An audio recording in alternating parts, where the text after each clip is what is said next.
धन्यवाद अमित। महाराष्ट्रामध्ये खरं तर वाहनांचा वेग कसा जीव घेणा ठरतोय आणि महाराष्ट्रावरती अवकाळी पावसाचं सावट सुद्धा आहे। राजकीय बातम्यांसोबतच लोकांच्या दृष्टीने अतिशय महत्त्वाच्या बातम्यांचा आढावा पुढच्या अर्ध्या तासात आपल्याला घ्यायचा आहे। सुरुवात हेडलाईन्स करूया।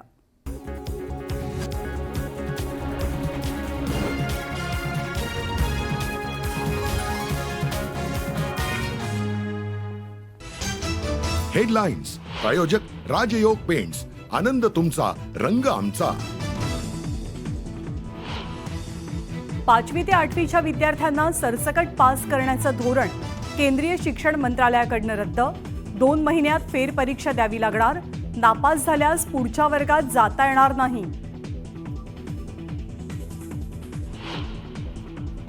नाराज छगन भुजबळांनी घेतली देवेंद्र फडणवीसांची भेट। 8 ते 10 दिवसात पुन्हा भेटून मार्ग काढण्याचं फडणवीसांचं आश्वासन।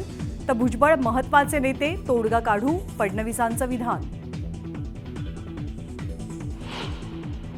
छगन भुजबळांची नाराजी हा आमचा पक्षांतर्गत विषय, आम्ही तो विषय सोडवू। नाराज छगन भुजबळांबद्दल अजितदादांचं थेट उत्तर। राहुल गांधींनी परभणीमध्ये सोमनाथ सूर्यवंशी आणि विजय वाकोडेंच्या कुटुंबियांची घेतली भेट। दलित असल्यानं सोमनाथ यांची हत्या, राहुल गांधींचा आरोप। राहुल गांधी राजकीय हेतूनं परभणीत, जातीत भांडण लावण्याचं काम सुरू, फडणवीसांचा आरोप। तर आरोपींना सोडणार नसल्याचाही इशारा। राज आणि उद्धव दोनही ठाकरे बंधू एकत्र आल्याचा महाराष्ट्राला आनंद। मात्र कोणता निर्णय घ्यायचा हे राज आणि उद्धव ठाकरे ठरवतील, संजय राऊतांचं मोठं विधान। पालकमंत्री पदावरनं महायुतीत रस्सीखेच, ठाण्यासाठी भाजप, रायगडसाठी शिवसेना तर पुण्यासाठी राष्ट्रवादी आग्रही असल्याची चर्चा। महायुतीतले नेते मिळून तोडगा काढतील, फडणवीसांची सावध भूमिका। दालनांपाठोपाठ महायुतीतल्या मंत्र्यांना आता बंगल्यांचंही वाटप।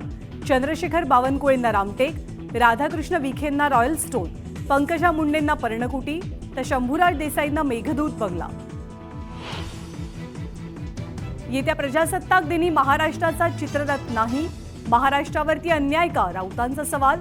तर चित्ररथामध्ये डावललं नसल्याची फडणवीसांची स्पष्टोक्ती। आणि राज्यावरती अवकाळी पावसाचं संकट।